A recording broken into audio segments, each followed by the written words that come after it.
Hello, people. Welcome back to another video by your good friend, Chad Marco, the Big Anaki. Make sure you guys check out my other social media.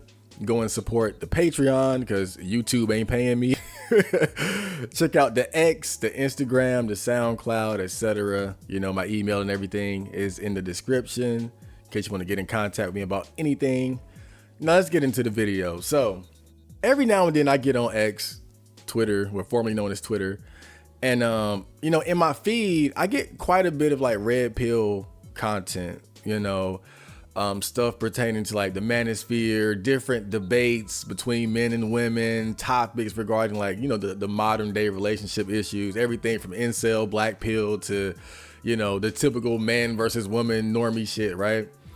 And I noticed that there's this clip that's gone viral regarding former NFL player Cam Newton as he was getting challenged by this woman. I think her name is Cheyenne Bryant, and I think she's a therapist or counselor or something like that. And essentially she was challenging him on his lifestyle in regards to how he deals with women. You know, he's one of these guys, very wealthy, very famous, and he's been able to, you know, have multiple kids with multiple different women. And in particular, what she takes issue with is how he does that and, you know, doesn't get married and is creating these broken homes, right? And you guys know that when it comes to like the red pill, manosphere, man versus woman debates, just being real, men tend to win most of the time, right? Like we be putting up heavy numbers. We be scoring on the bitches. Right, like, man, I'm talking like 130 to 10. But a lot of times it's because, like, when you look at the Fresh and Fit podcast or the whatever podcast, it's because you have these, you know, relatively intelligent, articulate men who kind of obsessively study these different topics that they talk about with these women. They've done a lot of research. They've talked about it a ridiculous amount. And then they bring these women off the street who aren't very educated, who aren't very bright, and are kind of simple-minded, and they're not able to really, you know, properly go head to head with them and challenge them on some of these topics and ideas and talking points and whatnot. Every now and then, a woman will appear that is just as articulate and intelligent and well-read as they are, and they will be able to actually give them a challenge. And that's what happened with this Cam Newton clip. And so I'm gonna play it real quick so you guys can see the context of everything, and then I'm gonna get right back to the topic, right?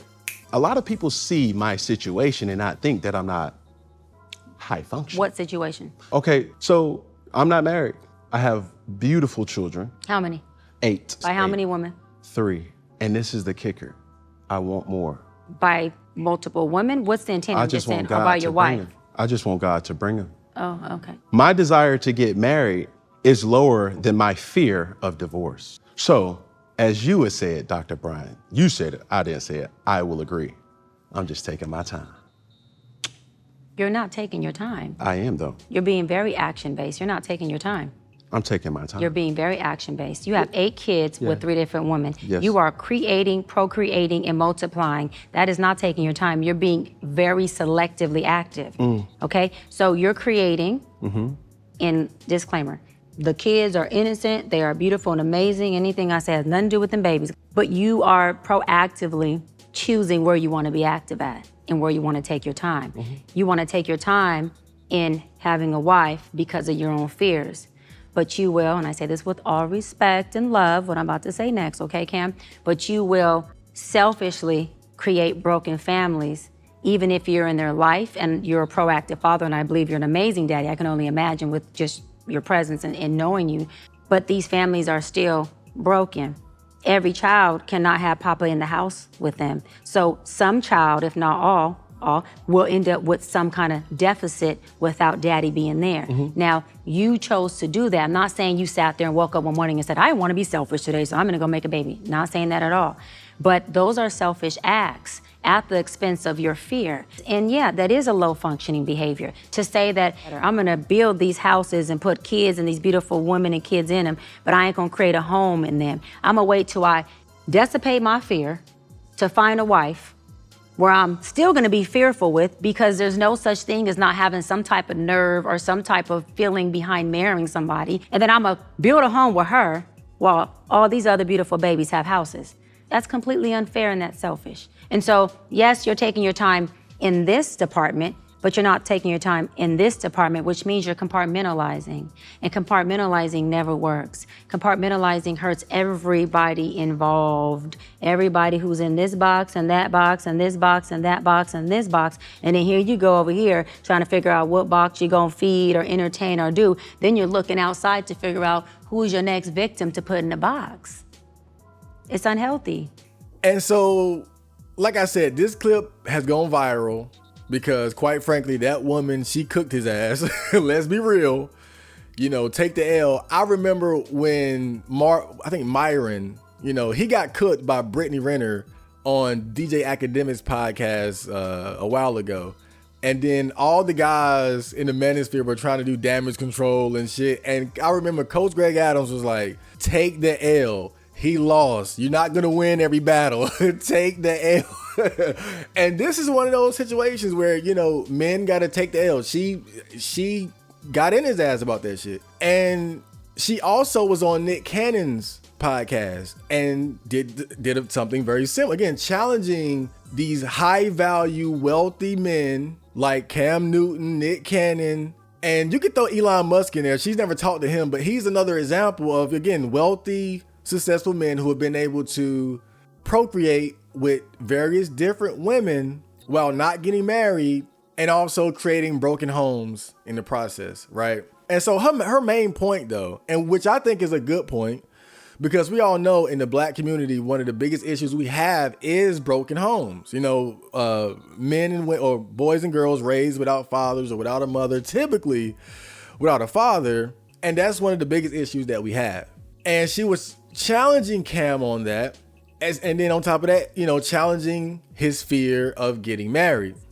And what you see with guys like Cam, Elon Musk, Nick Cannon is that, again, they're able to create these children, you know, impregnate these, you know, multiple women. But I don't think anybody ever looked at it from the perspective that they are actually creating a network of broken homes, right? And that's why I say she made a good point, because even myself, I never looked at it like that. You know, I always just looked at it like, oh, that's some boss shit, right? You're a wealthy millionaire and you got, now, not saying I would want to do that, right? But you got the money and the resources, you know, to have that kind of lifestyle, to have that type of, I guess you would say, family network, right? But in a sense, you can still say that those are like broken homes, because you have these separated houses of homes of one mama with 2 kids over here, one mother with 1 kid over there, one mother with 3 kids over here. And you got to question, is that a ideal or good situation to be raising kids in, right? And that's why I would say what she said was a good point. But, and let me do some damage control. This is my damage control video. Right? I swear that video was funny because it starts off with Cam Newton giving his point, and you can tell he's so satisfied, like, oh man, I just said the smartest shit in the world. And then she just cooks him, and you can see him go through like the 4 or the 5 stages of grief as he's realizing he's getting cooked. It was great. But again, let me do some damage control. And so I think the first thing that has to be addressed is the whole marriage thing, right? Because obviously you have a lot of guys nowadays who don't want to get married, right? And even Cam himself, again, he was talking about how, you know, he doesn't want to get married as much as he fears divorce. And this is one of the issues that I have with what Cheyenne Bryant was saying, right? Because I feel like she's doing what a lot of other people do, which is they try to undermine and downplay the concern that men have regarding not necessarily marriage, but divorce. And we see it all the time. You know, look at what Dr. Dre had to go through with his wife. Look at what Tyrese is going through right now with his ex-wife and battling over the kids and all that. For a man, especially a very successful man, but you know, it happens to men of all classes, going through a divorce is a terrible thing. It's like going through hell, you know, and I don't think it's a stretch to say that women have not only incentive to get married, they have incentive to get divorced because they benefit from it. And I think to look at someone like Cam, again, this is a guy who is very successful and wealthy. A lot of women that he deals with, they're looking at him primarily based on those assets, those perks. And so they know if I marry a man like that, if I divorce him, I'm set for life. You know, I don't have to love him. I don't have to be committed to him. And so for a guy like him, marriage is a very big risk. Marriage is something that could cost him millions of dollars. It could cost him so much of his life in and out of courtrooms, paying for his lawyers, her lawyers. And I think, again, the concerns that men have regarding marriage and divorce cannot be undermined. And I think anytime somebody does that, I have to disagree with them on that. You know, because I feel like some people, they're just so stuck on, you got to do it this way. You got to get married. You got to get married, that they don't even take into consideration the myriad of changes in our culture and society and the laws and women and men that have quite frankly changed what marriage is. You have things like no fault divorce, you know, and then you have like, now you don't have the same pressure for people to keep a marriage together, right? Women can easily get married and get divorced and it's not a big deal, right? Oh, I'm not happy anymore. No fault divorce, irreconcilable differences. Like it's not a big deal. And so of course men are going to be concerned about that.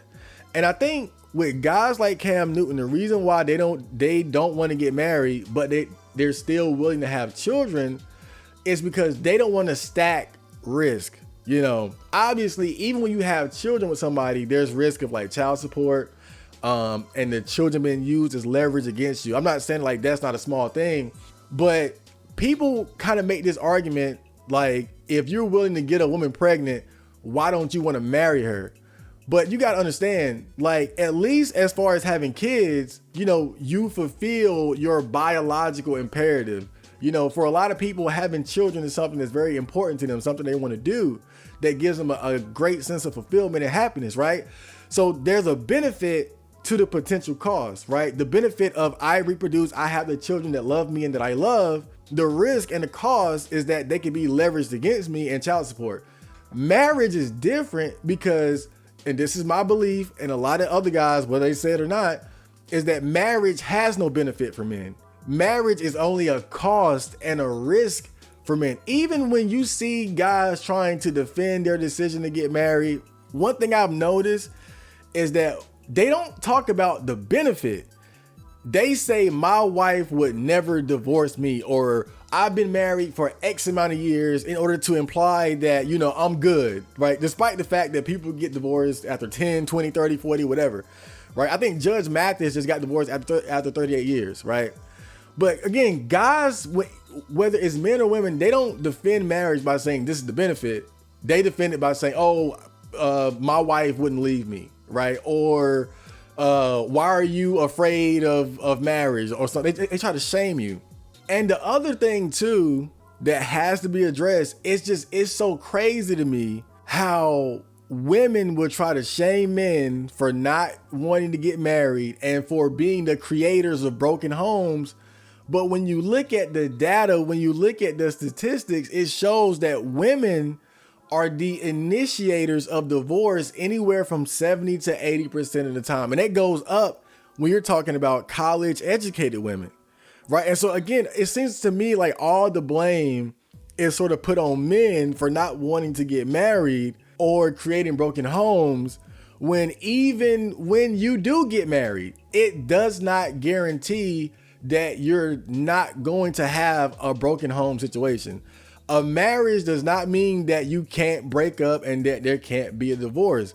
Even worse, like I said, women have incentive to get divorced, and they are overwhelmingly more likely to initiate the divorce in the first place. But again, all the responsibility, all the shame, all the blame is put on men for not wanting to get married.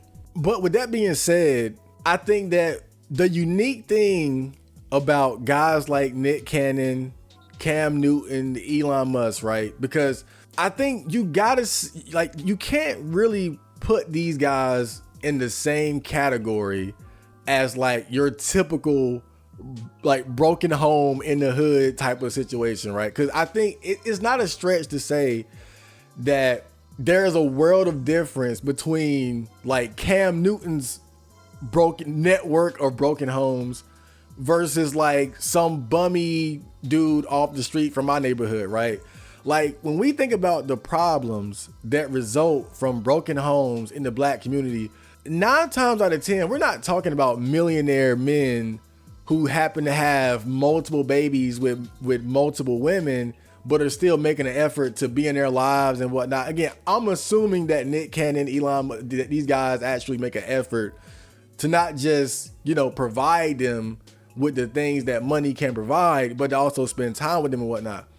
It's a bit different between that and what we see in the black community at the lower class level, right? Where the father is completely gone, right? Like the kids are in North Carolina and the dad is in New York somewhere and they ain't seen him in like 4 or 5 years and shit like that.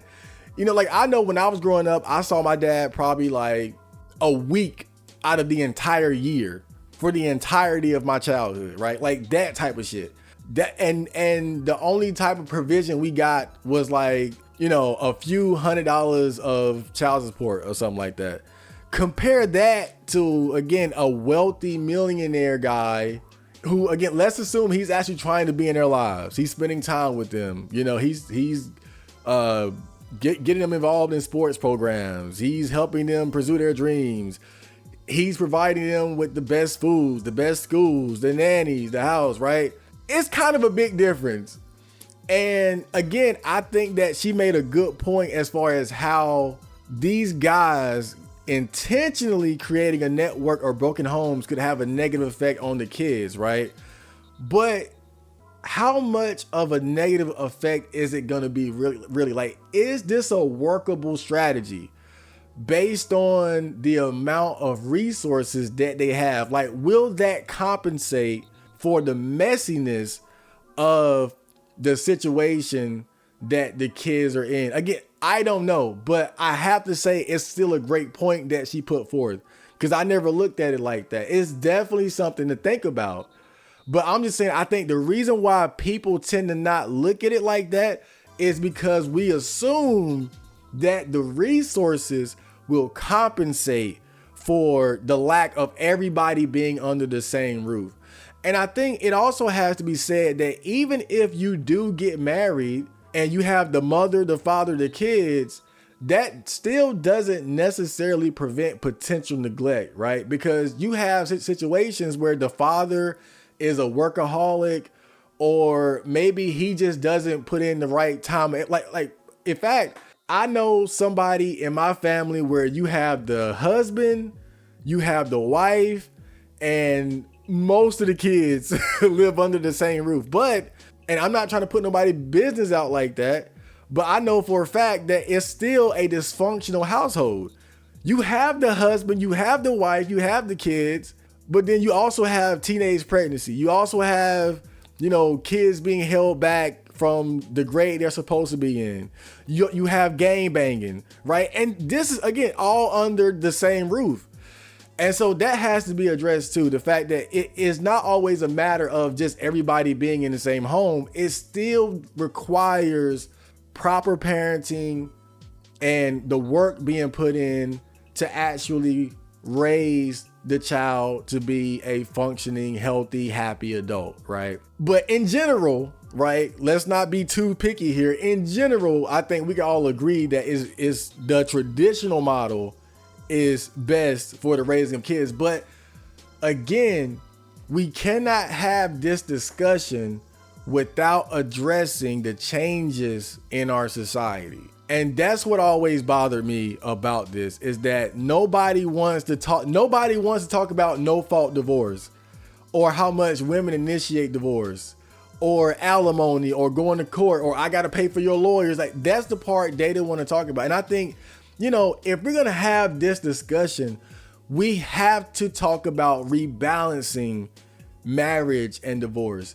A man should not have to fear going through a divorce as a woman knows she's going to benefit And I'm not gonna say enjoy the ride, but I think generally speaking, it's fair to say that women benefit much more from the marriage divorce process than men do.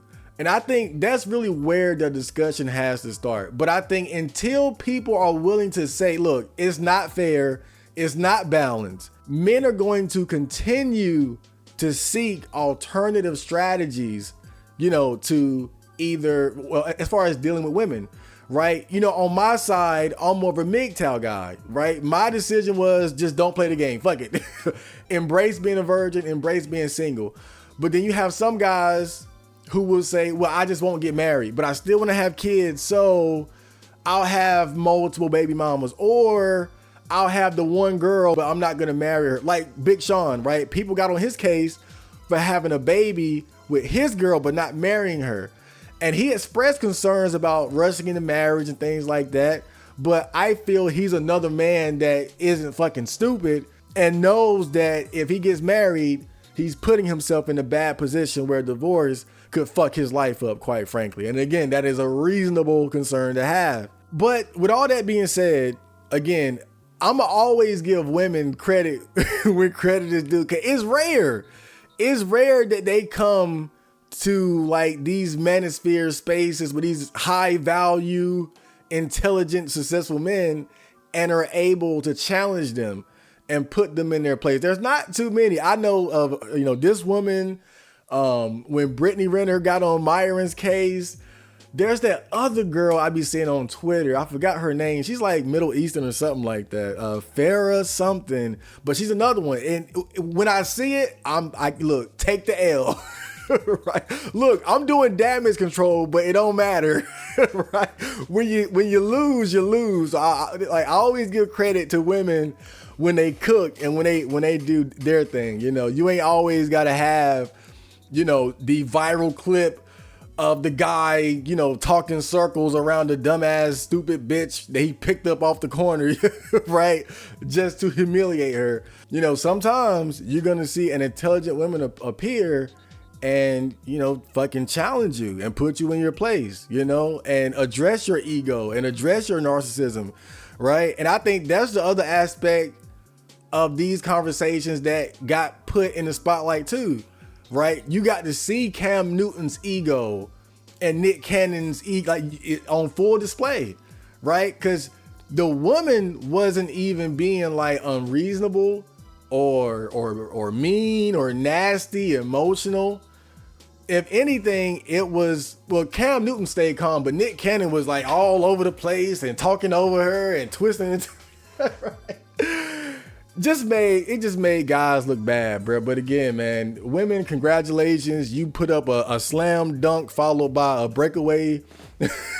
Right. So I hope you guys enjoyed that video, and I will see you on the next. So, Johnny.